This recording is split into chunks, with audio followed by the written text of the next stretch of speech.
IVM.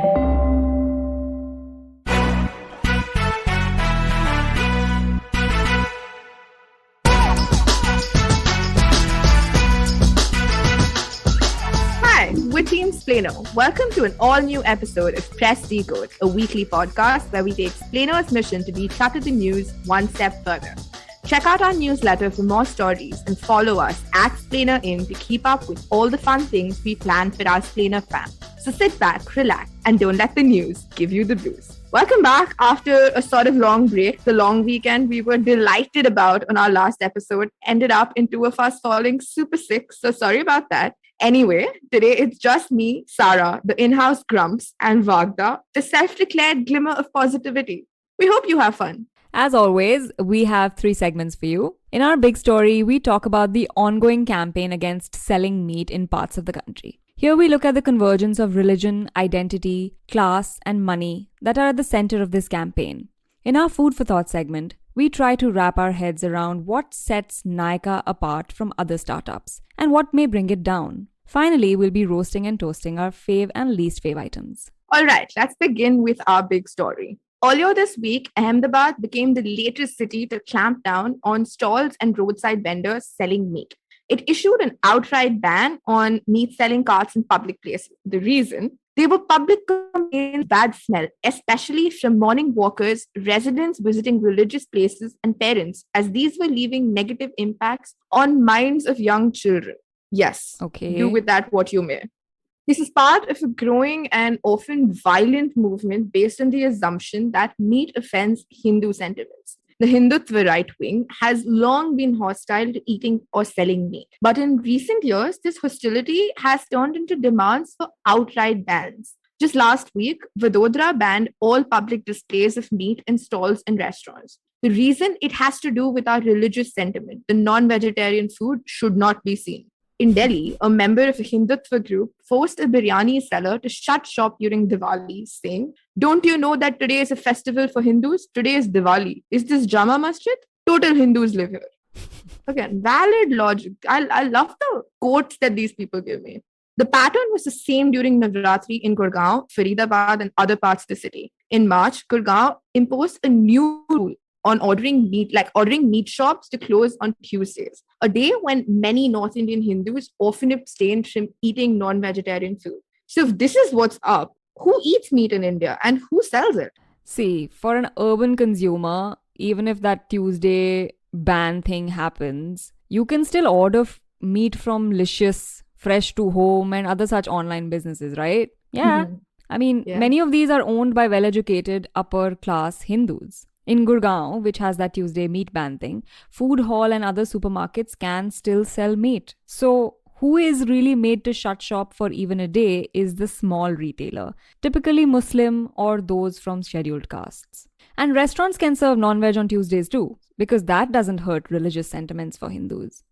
You know what else doesn't hurt Hindu sentiments? This one is a history lesson. Did you know that in the Vedic and post-Vedic period, Indian masses, including Brahmins, used to consume beef? In an interview with the Quartz, Kancha Ilayya said that in South India, Dalits sustained themselves on beef in the summers, which is when there used to be massive food insecurity. They would even resort to consuming dead or diseased cattle to sustain. He said that, Wow. He said that currently the 2 main communities that refrain from eating any meat are Brahmins, particularly South Indian Brahmins, and Banyas, the merchant class.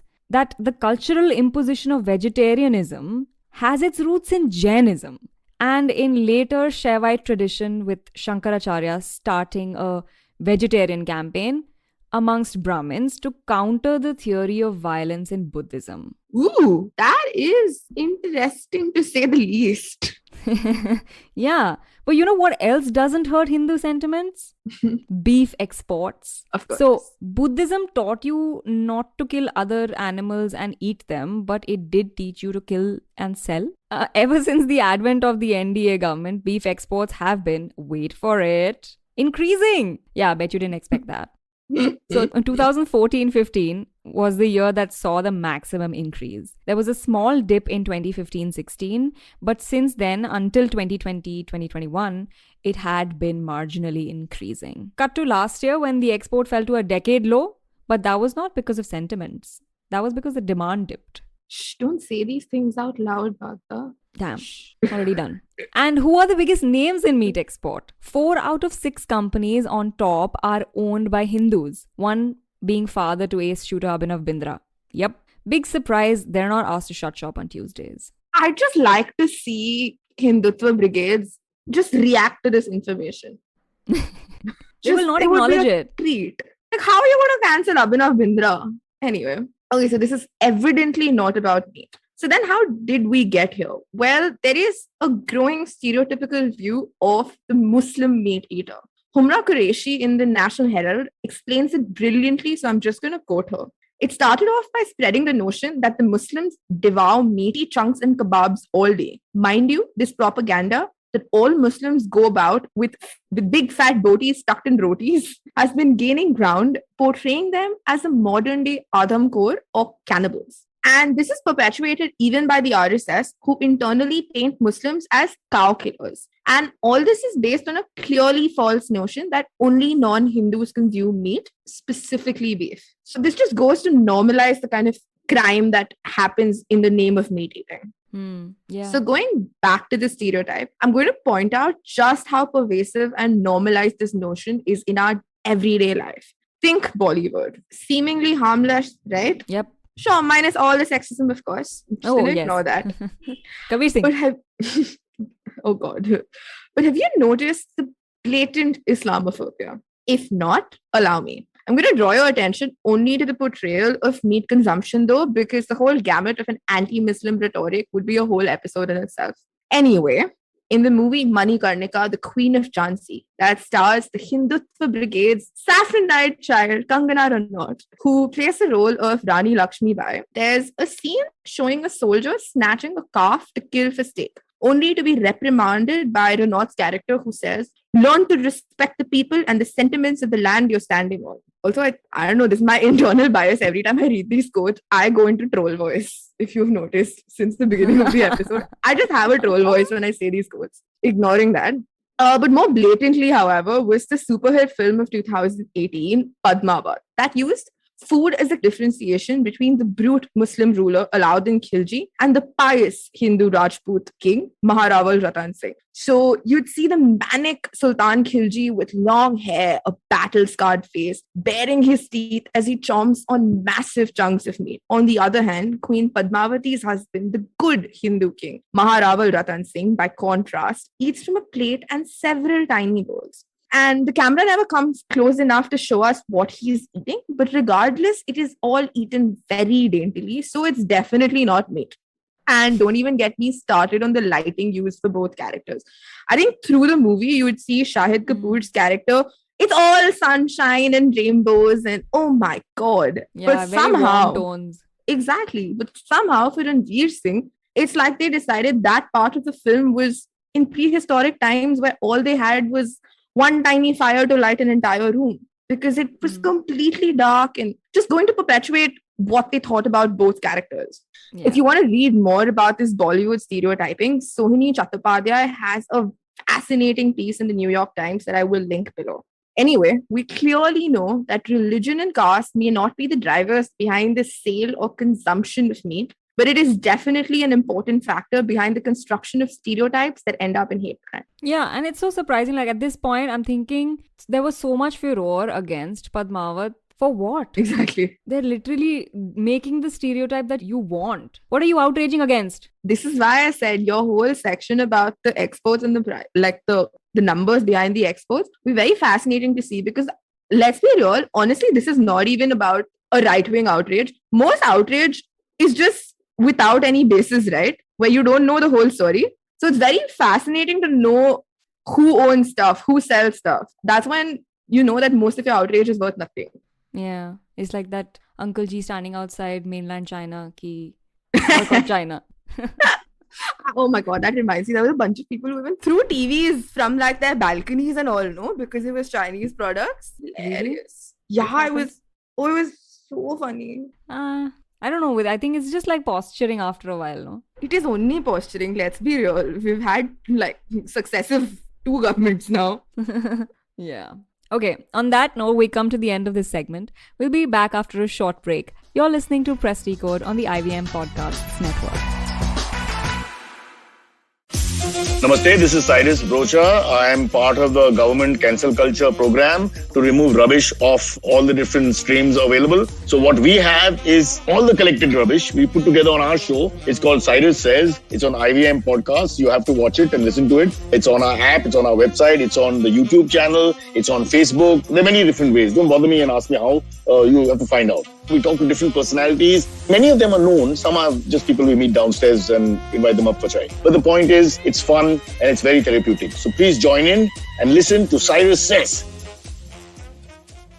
Hello and welcome back to Press Decode on the IVM Podcasts Network. We're Team Splainer and make sure you follow us at SplainerIn on Instagram and Twitter to keep up with the Splainer fam. We're now ready for some food for thought.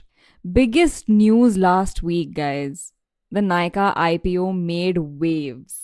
This is the first ever female-led unicorn, which is basically a company with a valuation of $1 billion or higher, to launch an IPO in India. What, Sara? I know a lot of people will think you shouldn't have to explain what a unicorn is, but I'm one of those idiots who, 3 years back, was like, what? Unicorn?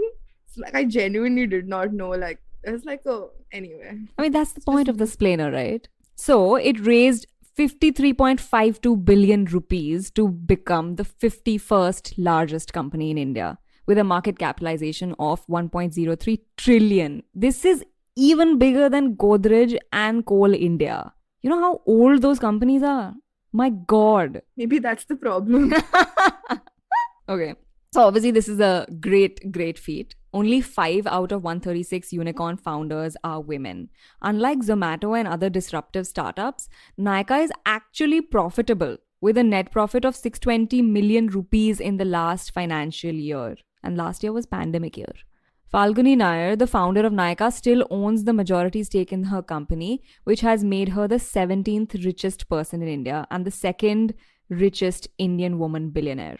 The fact that Nair still owns 53% of the stake in her company is amazing, because the other startups like Zomato and Paytm, the stake of the founder in those is down to 5.5% in Zomato and 15% in Paytm. So what really sets it apart? How did it become so big? And how is Nair so successful? So like Vagda pointed out, the IPO in itself was a watershed moment, especially for women founders in the country.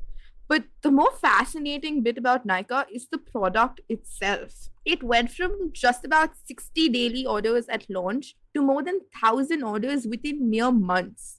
Today, it has jumped to around 70,000 orders, where at least 70% of business comes from repeat customers. So how did Nair set up this online empire? Well, the first was, of course, identifying a major gap in the market. The beauty needs of the average Indian woman were just not being met. Let's be real, as recently as in 2010, I remember having to go to the Paswala ladies store that somehow kept everything from underwear to bangles to makeup to sindoor to bindis to heck even craft supplies. That's true. I know a shop like this right now. Exactly, right? Basically anything that this market of ladies needed. Anyway, the problem here was that you had limited options, no samples, and well, honestly, no proof of authentic products either. Your only option other than this, and that's if you lived in a city with malls, was hoping your West Sides and Shopper Stops had products you were looking out for. Or if there was a little more privilege, then we also had the choice of asking our resident NRI relatives. But that was it. Nykaa came in and disrupted this ecosystem. Nair, while describing her mission, knew she was onto something big and hence stuck to pricing her products pretty smartly. She said, and I quote, and this is, I think, one of the most kick-ass quotes that I've read of her from like all the stories, the flurry of stories that happened recently. We didn't want to be a discount store. We'd rather sell the right color of lipstick at full price than the wrong shade at half off, which would make the buyer unhappy within minutes of wearing. And honestly, we've all been there, right? For the right shade of lipstick. Yeah, for sure. And this is definitely working for Nykaa. As of 2020 to 2021, Tier 2 and Tier 3 cities contributed to a whopping 64% of the company's revenue, which sounds insane. But then again, women there are pressed for options and Nykaa is just what they need. Yeah. And helping the product even more was its interesting marketing strategy, where they identified something called community driver marketing in the pre-influencer era. They basically developed a loyal network of bloggers and content creators who received commissions on sale. Ah. And over time, they also roped in social media influencers and big Bollywood names like Katrina Kaif and Janvi Kapoor to market their brand on a more personal level. So, to top up the convenience, there was also a sense of aspiration that was being addressed. Ah, yes. Sounds like Nykaa is the place to be. Yes, I'd like to invest in Nykaa. पैसा नहीं तो sweat equity ही सही. क्या बोलते हैं? Ah, तुम ये भूल गए हो that there are issues plaguing Nykaa that it hasn't done much about. Let me tell you. Oh no. In 2020, the Instagram account Diet Sabya, best known for calling out fashion copycats, accused Nykaa of a toxic work environment. Some examples that Diet Sabya made public were how one CXO at Nykaa routinely made rape jokes. Like, it's not like she would get raped. She probably got molested because she's so voluptuous. Yeah. CXO also made fun of an employee's mental health, saying her mom should just slap her out of depression. And economical status. Oh, she travels in a local train. She brings such tacky lunch dabbas with a bunch of other employees. And there were also a few instances of sexual harassment by male colleagues. So, do you still want to invest your sweat here, Sara? I'm out. Nykaa claimed zero tolerance for body shaming, racism, or any offensive comments as a company. And then what? What? In July 2020, The Wire wrote about how little Nykaa did to improve the work culture. There was barely anything, basically. That's what I'm getting to. Not just that. There are Twitter and Reddit threads of people accusing Nykaa of selling fake and expired products. When they contacted Nykaa, the company came up with the standard answer that we are authorized distributors and we don't sell fakes. Now, this customer once ordered a Maybelline Colossal Kajal and the expiry date had been cut off from the label. And when she contacted the customer care, and left a review about it on their website, they asked her to remove the review and said that they will refund her if she does. There goes me going gaga with the promise of authentic product. Yeah. But then there was also news of seizure of some illegal beauty products in Bhiwandi, this warehouse of Nykaa, where in 2019, Maharashtra's state drug regulator seized lipstick, gel eyeliner, highlighter, and other such cosmetics manufactured by an unlicensed Virar firm named Bellezza Italia. This company, whose license was surrendered in 2018. They said Italia, yeah, sounded authentic. That's why Nykaa got it wrong.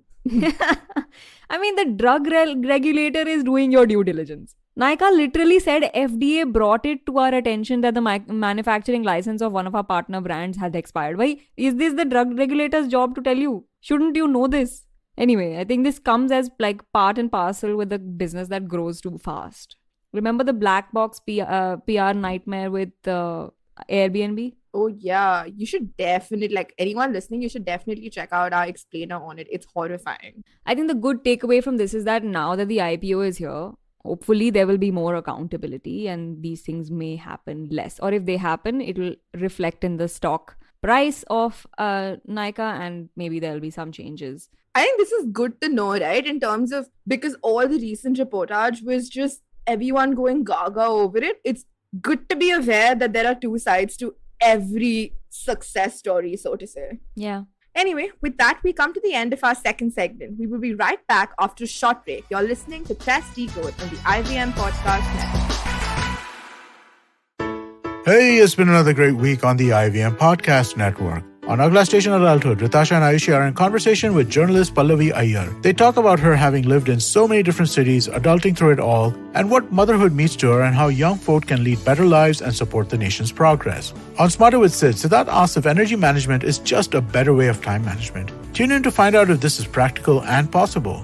On Khel Niti, Rajiv Mishra, Ayaz Memon and Sabah Karim talk about Team India's elimination from the T20 World Cup, Pakistan's new team and New Zealand stepping into the semi-finals. On Smile India, Shifa discusses a Kolkata-based NGO that's trying to help single-screen cinema survive. And on Hansvani, hear the story Mere Liye Ek Minute and find out why a depressed man mourns his own death by observing silence for a whole minute.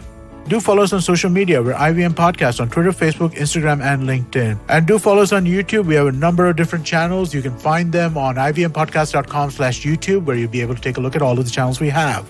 And finally, we'd like to thank our sponsors this week: Cred, Bank of Baroda, Quarter, CoinSwitch, Kuber, Slay Coffee, Intel, and Oxfam India. Thank you so much. You make this possible. Welcome back to Press Decode on the IVM Podcasts Network. It's time for our final segment this week, Roast or Toast. Sara? Obviously. Yeah, thank you. Okay, don't hate on me for making this my least fave item. I have my reasons, okay?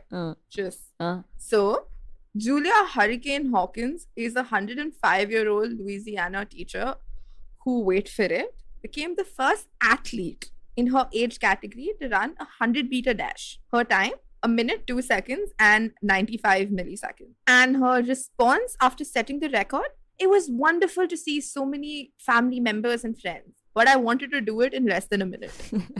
Me, a 21-year-old, doesn't need to be shown my place as an unfit sloth by someone who is literally 5 times my age. It hurts everywhere. Oh my God. I did the math. It's just painful. I know. I'm with you. I'm with you totally. I hate this item as well. Okay, great. Okay, but I have a fave item of this week, and this was from our Smart and Curious section, which is the one on Wednesday. It's for all the folks that got dumped or whose boo was Bewafa. 2 young men in Patna, jilted by their lovers, opened a tea shop called Bewafa Chaiwala. A cup of tea there costs you 15 rupees generally, but if you got dumped, expect a 5 rupee discount. What is not to like about this story? Oh man, today's episode has just been about market disruptors, no? Yeah. From Nykaa to Bewafa Chaiwala. Yes. Anyway, that was our show this week. Thank you so much for joining us on Press Decode. You can catch us every Thursday on the IVM Podcast Network. And guys, please remember, don't let the news give you the blues.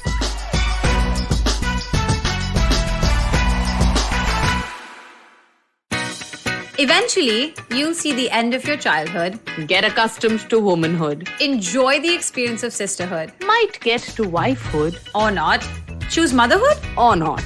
You'll learn to define your personhood. earn a livelihood, Change the neighborhood. and get rid of the falsehood that life post-academia is easy. So join me, Ritasha, And me, Ayushi, on a journey from station starting point. to station, what now? Next station, Pudin station, and hopefully, Agla station, adulthood. Fresh episodes out every Thursday.